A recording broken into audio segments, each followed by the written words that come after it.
Rain fell hard on the empty streets, washing dust and trash into the dark corners of the city. Cold wind moved between broken buildings, making soft whistling sounds. In a small alley near an old train station, a homeless man named Adam walked slowly, holding a torn jacket around his thin body. He was tired, hungry, and used to being invisible. Adam stopped when he heard a weak sound, like someone trying to breathe but failing. He followed the sound and saw a man lying on the ground, his clothes torn, his face pale.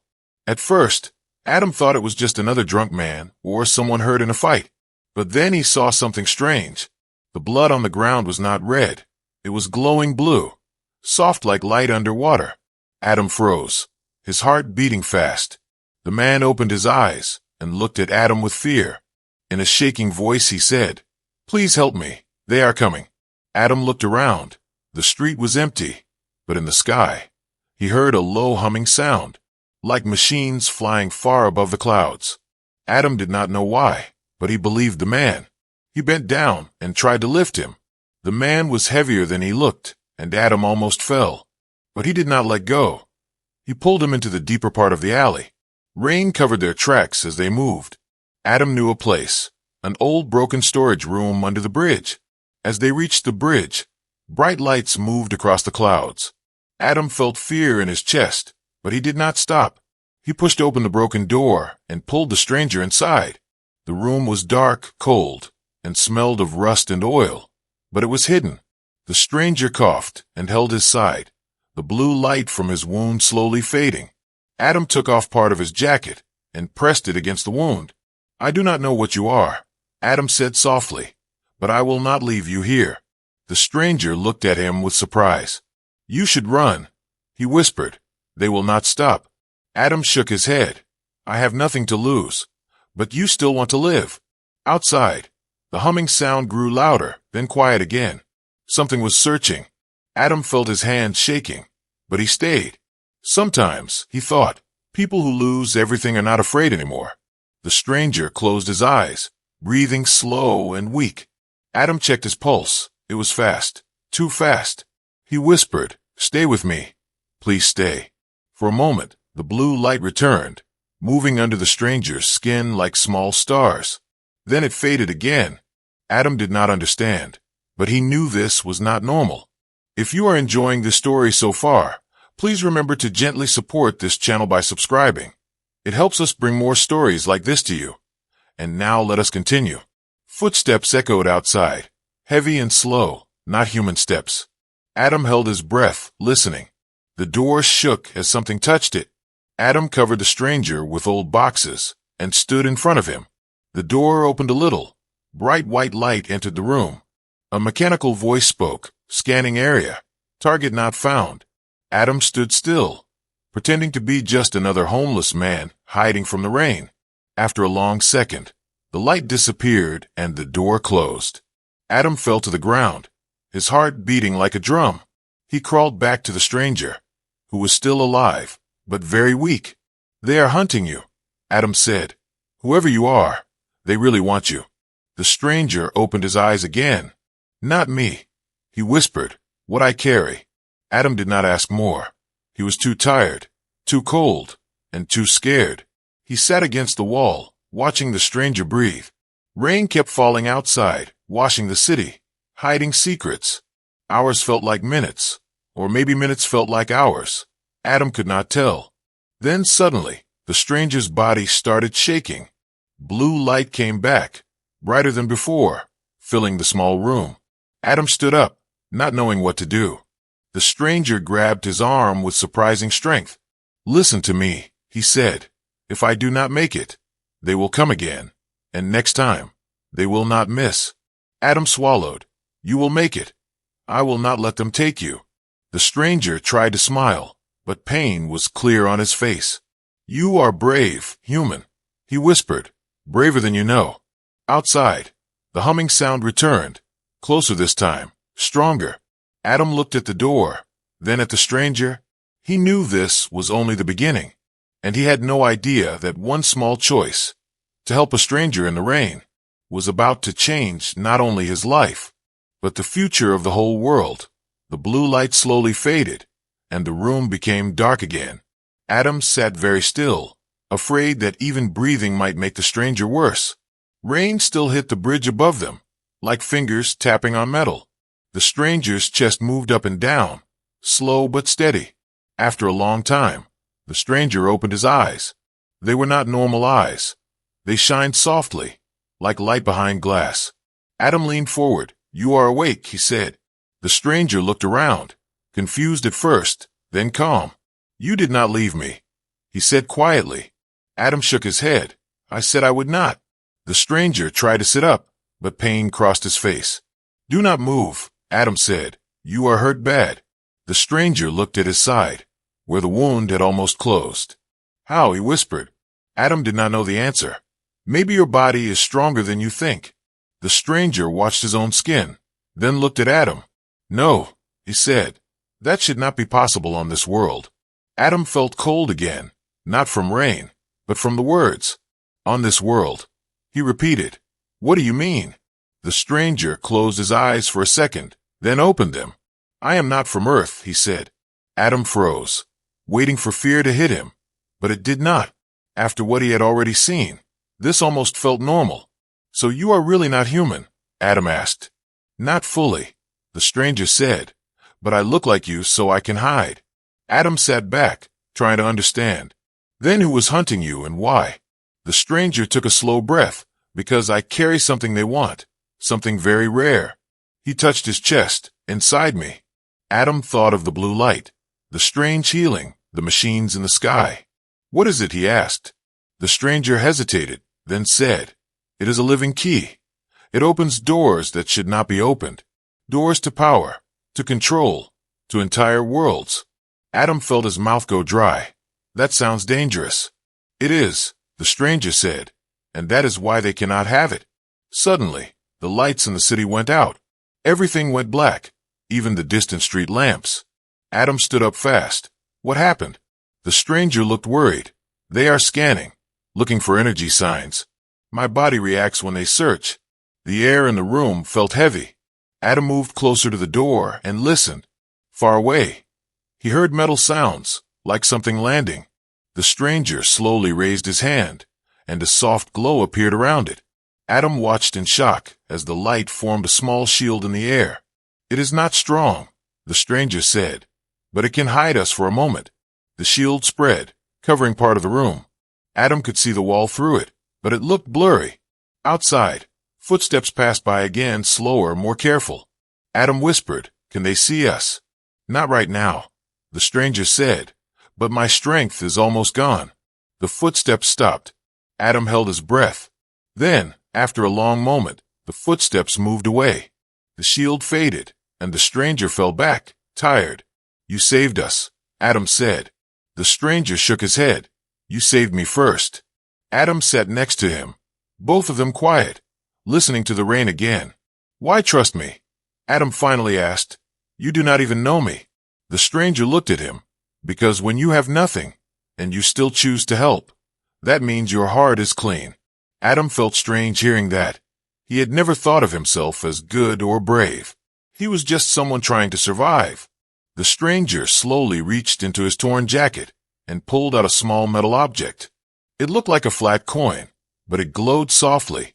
"If something happens to me," he said, "you must take this." Adam shook his head. "Nothing will happen." But the stranger pushed the object into Adam's hand. "This will guide you and protect you." Adam closed his fingers around it, feeling warmth. "What will it guide me to?" he asked. "To a place where the key truly belongs," the stranger said, "and to people who will help your world." Before Adam could ask more, a loud sound shook the bridge. Dust fell from the ceiling. Both of them looked up in fear. "They have landed nearby," the stranger whispered. "This time, they are not searching. They are coming." Adam's heart began to race. "Then what do we do?" The stranger struggled to sit up. "We run into the tunnels under the city. Their machines cannot follow there." Adam helped him stand, holding his weight. The stranger was weaker now, each step painful. Another explosion sounded closer. Metal voices echoed outside. Adam felt fear like he had never felt before. But he did not let go. Not now, not ever. They moved toward a broken door at the back of the storage room, leading down into darkness. Cold air rushed up from below. Adam looked at the stranger. "Are you sure?" The stranger met his eyes. "No, but it is our only chance." Behind them, the main door began to bend, metal screaming. Bright white light burned through the cracks. Adam took a deep breath, and together they stepped into the dark tunnels, not knowing what waited below, but knowing the hunters were only seconds away. The dark tunnels smelled of wet stone and rust. Water dripped from the ceiling in slow, cold drops. Adam led the stranger carefully, his eyes adjusting to the dim light. Every sound echoed like a warning. Every shadow seemed alive. Above them, on the streets, the city was no longer calm. Loud metal footsteps and the humming of machines filled the air. The hunters had arrived, and they were close. Adam stopped for a moment, listening. The stranger leaned against the wall, breathing hard. "They can hear us," he whispered. "We must move faster." Adam swallowed, his throat dry, and nodded. They went deeper into the tunnels, past old pipes and broken stairs. At one corner, a small rat scurried across the floor, startling Adam. But the stranger only smiled faintly, almost like a human smile. Suddenly, a bright scanning light pierced through a crack in the tunnel above. The hunters were searching, their voices mechanical, repeating commands. Adam ducked, pulling the stranger down behind a pile of old boxes. The blue glow from the stranger's body pulsed slightly, giving them away. One hunter's voice echoed down. "Scanning, scanning, signal detected." Adam held his breath, beads of sweat forming on his forehead. The stranger whispered, "We have no time, follow me." He led Adam into a narrower path, almost crawling. The walls closed in on them, cold and damp. Adam felt panic rising, but he kept moving, trusting the stranger. Every step felt like a trap, every sound like an enemy. Suddenly, a loud crash echoed behind them. A hunter had broken through a weak wall, metal arms reaching out. Adam grabbed the stranger, pulling him back. The hunter's scanner light glowed bright, illuminating their faces. Adam noticed the hunter was not human, not fully. Its face was hidden under metal armor, eyes glowing red. It reached forward, with long mechanical fingers. Adam stepped back, but the stranger shouted, "No, not yet." The stranger's hands glowed, small arcs of energy jumping between his fingers. He aimed at the hunter, and a force pushed the hunter back. Adam stumbled, but kept his grip on the stranger. The hunter growled, a sound like metal grinding. Then it disappeared into the shadows. Adam's heart pounded. He was gasping for air. "Are they all like that?" he asked, voice trembling. The stranger shook his head. Some are worse." They moved forward, deeper into the tunnels. Suddenly, a larger tunnel opened, and they ran into a group of abandoned trains. Adam noticed graffiti on the walls, years old, but the hunter's tracks were new. Metallic footprints, glowing faintly in the darkness. They were following, step by step. The stranger stopped, placing a hand on Adam's shoulder. "Listen," he said. "We can hide here for a moment, but we cannot stay long." Adam looked around.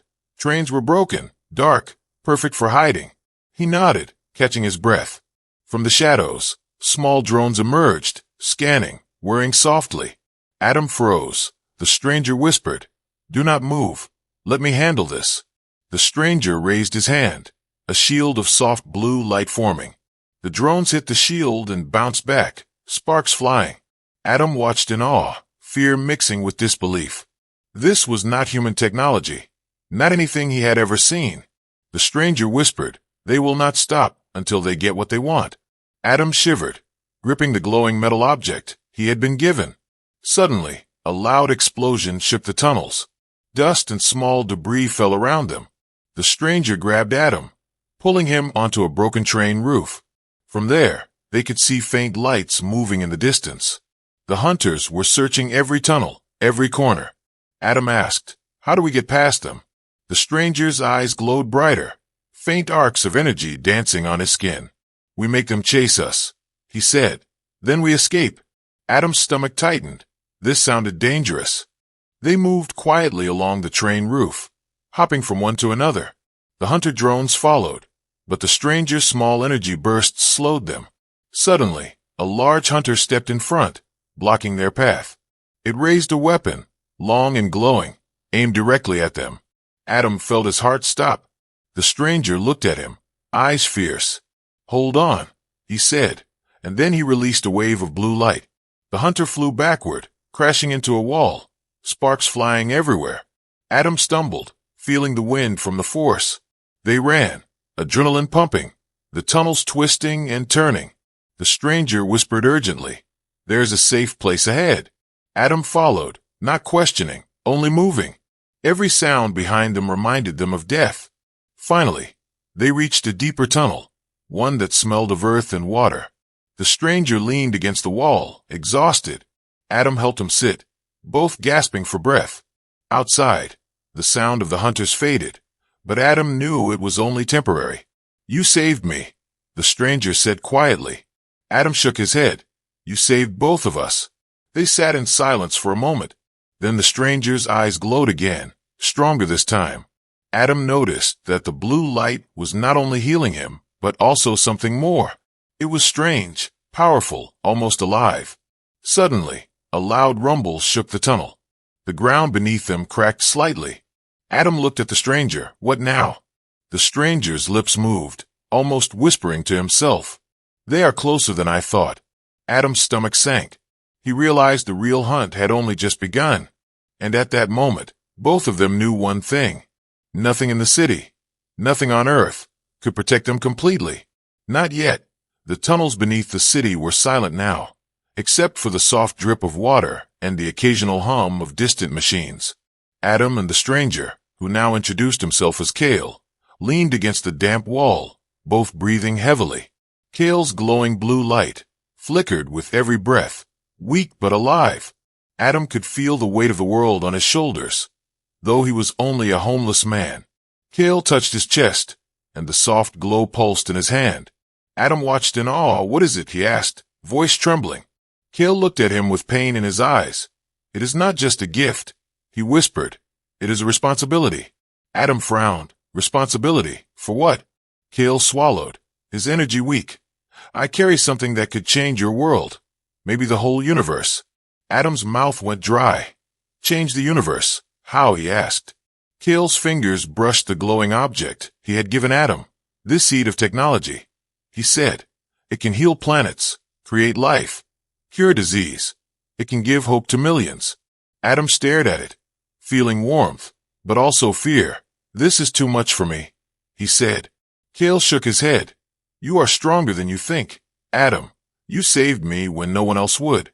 Adam swallowed hard, but fear and doubt filled him. Why me? Why not someone else? Kale looked at him seriously. "Because you have something rare, Adam. Not money, not power, but heart."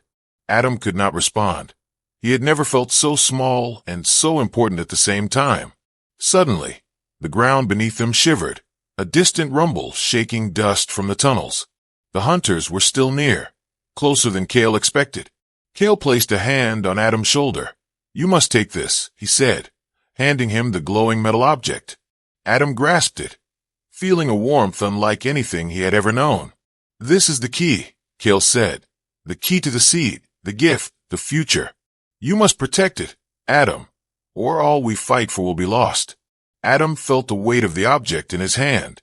It was not heavy, but heavy with meaning, with destiny, with unimaginable responsibility. Kale coughed, a soft, painful sound, and Adam's heart jumped. "You have to promise me, Adam. Promise me you will not fail." Adam nodded. "I promise. Even if I do not understand it, I will try." Kale smiled faintly. "Good," he whispered. Then his glow flickered, dimming. Adam helped Kale lean against the wall, checking his pulse. Kale's eyes met his, serious and kind at the same time. "There is something you must know," he said, "before I go. The hunters are not just after me. They are after the gift, after the seed." Adam swallowed hard. They want to destroy it, to control it, to take it from the world. Kale's hands trembled as he reached for Adam, holding the metal object between them. Adam felt a shock, not electric, but alive, pulsing. It was like holding a small star in his hand, warmth and energy spreading through him. Kale whispered, "This is the future, Adam, the hope of worlds, Do not lose it. Suddenly, a sound echoed through the tunnel, louder than before. The hunters had found another entrance, moving fast, their heavy boots shaking the ground. Adam stood quickly, holding Kale. "What do we do?" he asked, fear rising. Kale struggled to his feet, energy weak, but determination in his eyes. "We run, we hide, and then we give the seed a chance." They moved carefully along a side passage, Adam supporting Kale. Dust fell from the ceiling as they hurried. The blue glow from Kale's body pulsed, giving light but also making them visible.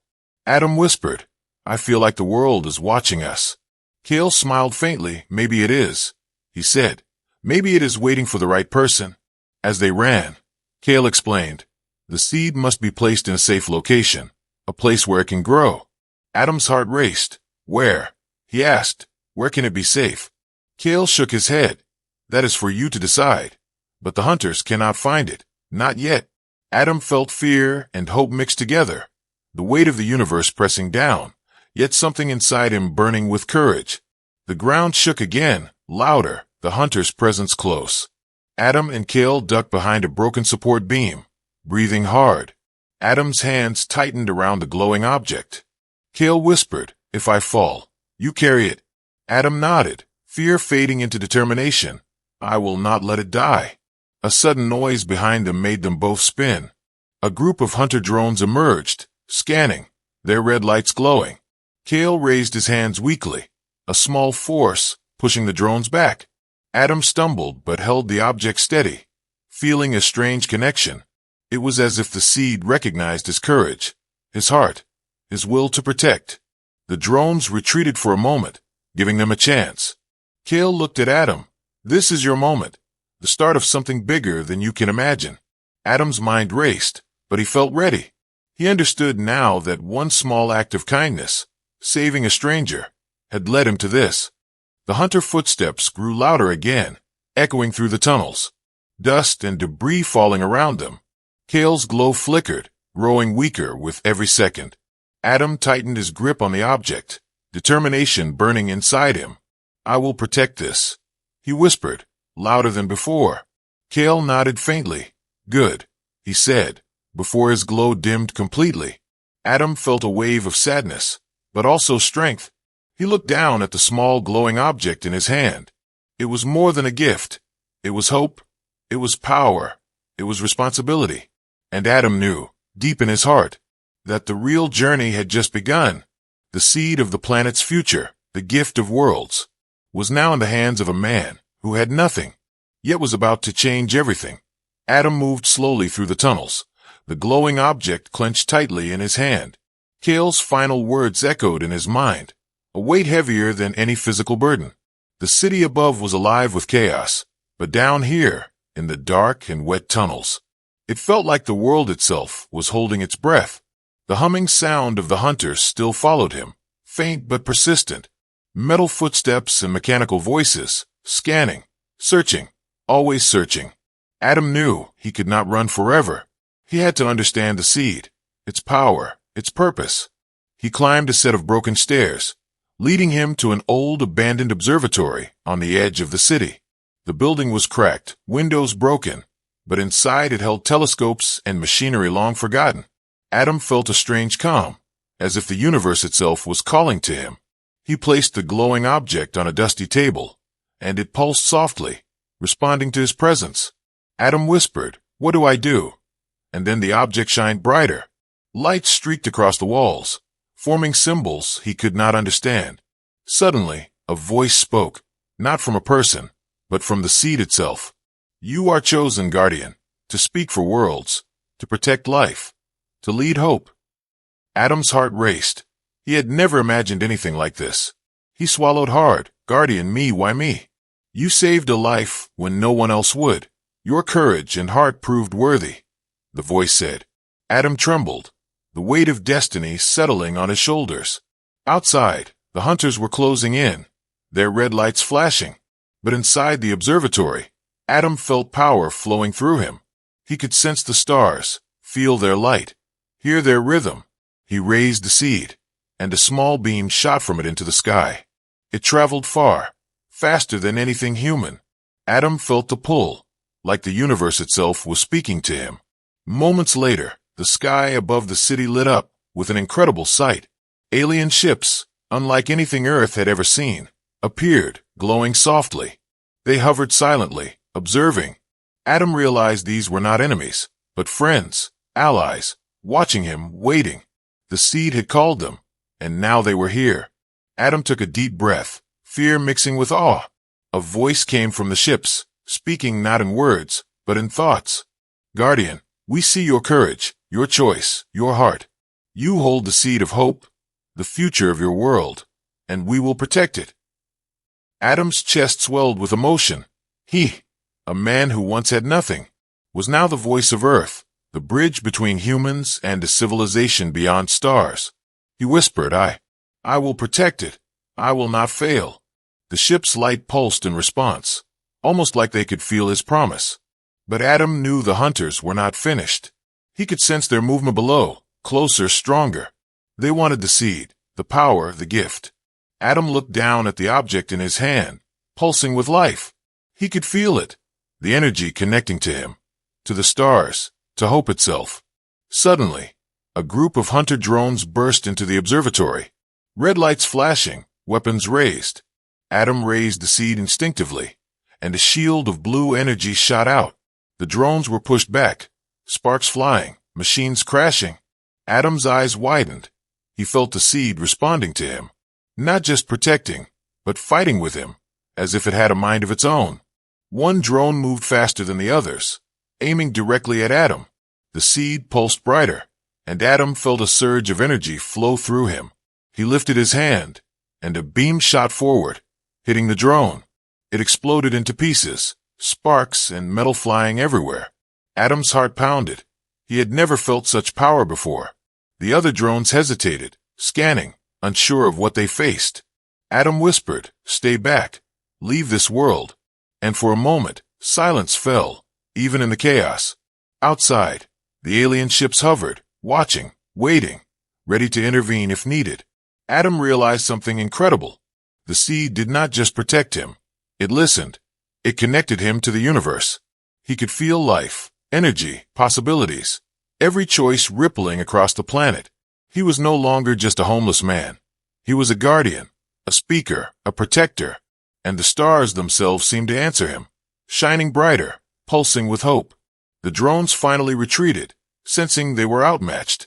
Adam sank to the floor, exhausted but alive. The seed pulsed gently in his hand, calming, warm, alive. He whispered to it, "Thank you. I will not fail, I promise." And at that moment, Adam knew that his life had changed forever. He had saved Kale, but Kale had saved more than him. He had given humanity a chance, a gift worth protecting. And Adam, the man who once had nothing, was now the voice of the stars, the hope of a planet. Adam stood on the rooftop of the abandoned observatory, holding the glowing seed tightly in his hand. Below, the city stretched in darkness, broken streets and flickering lights showing the damage the hunters had already caused. But above, the stars were alive, alien ships hovering silently, their lights pulsing in rhythm with the seed. Adam could feel the energy of the universe flowing through him, connecting him to the ships, to the planet, to hope itself. A sudden vibration shook the building, louder than anything Adam had felt before. The hunters had regrouped, bringing massive war machines into the city. Metal towers rose, weapons gleaming, scanners flashing. Adam knew this was more than just a hunt. This was an invasion. He took a deep breath, fear and courage colliding in his chest. He whispered to the seed, "Guide me. Help me protect them." The object pulsed stronger, sending energy into Adam's hands. For the first time, he realized he was not alone. The alien ships above responded, shooting beams of light into the sky, warning the invaders. The hunters' war machines moved closer, firing blasts that shattered buildings. Adam dropped to his knees, using the seed to raise a protective shield. Energy pulsed from the object, expanding outward, stopping the blasts in midair. Metal shrapnel bounced harmlessly off the invisible barrier. Adam's heart pounded, every second counting, every choice critical. He could hear the alien fleet above, their voices not words but thoughts.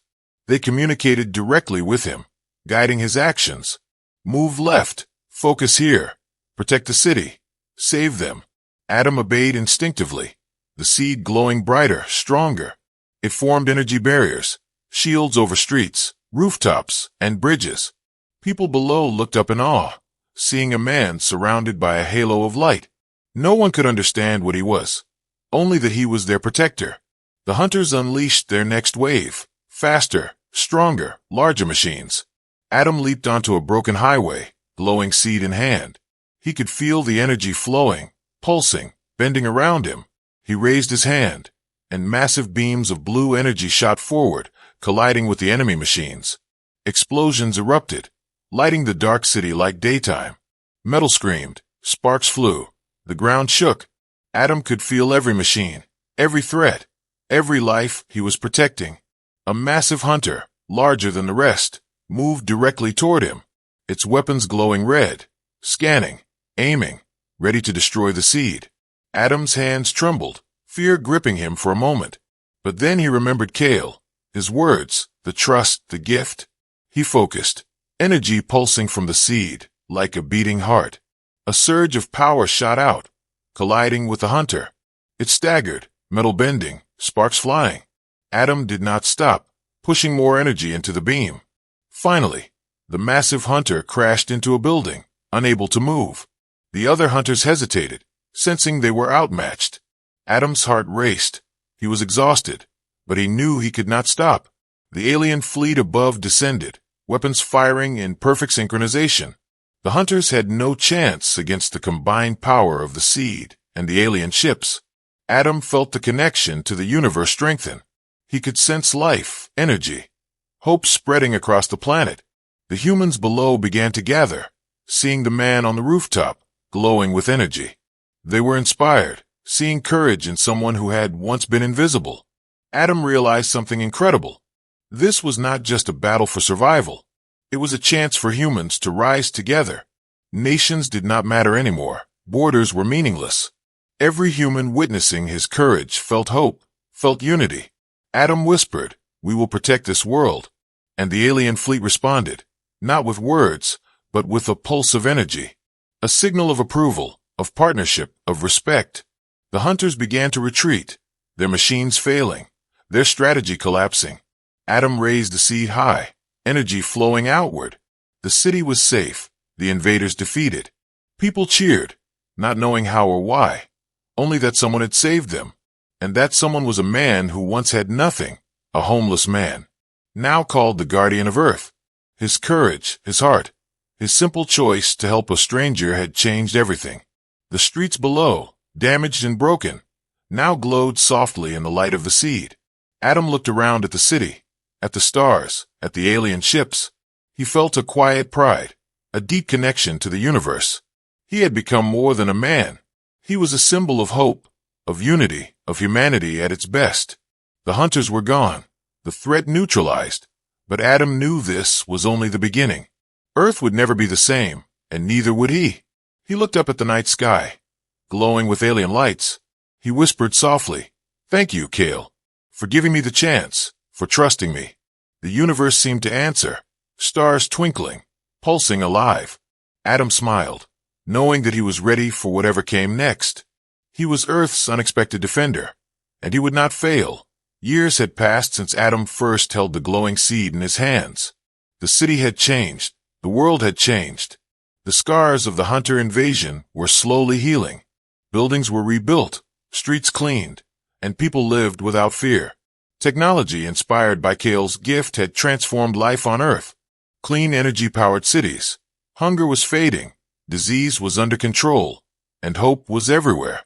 Adam, once a homeless man, now lived simply in a small house at the edge of the city. He refused wealth, fame, and power, choosing instead to stay close to the people he had saved. Every day, he walked the streets quietly, unnoticed by most. But every life he touched carried the ripple of his courage.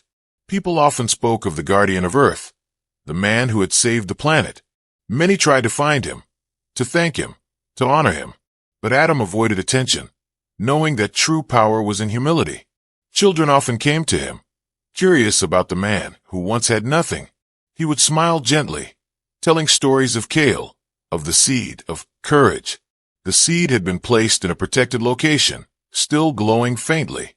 It pulsed with life, a reminder that the universe was vast and full of possibility. Adam would sometimes visit it, feeling its warmth, its guidance, its silent encouragement. One night, as he sat outside under the stars, a faint glow appeared in the sky. It was not a drone or a machine, but something alive, ethereal. The alien ships had returned, silently observing, watching. A message reached Adam, not through words, but through thought. Guardian, you have done well. The seed thrives, the planet prospers, your courage inspires. Adam closed his eyes, feeling peace he had never known. From nothing, he had become a protector, a symbol, a hero. He thought of Kale, of the stranger in the rain, how a single act of kindness had led to saving an entire planet. He whispered softly, "Thank you," and the stars seemed to answer, twinkling brighter, alive.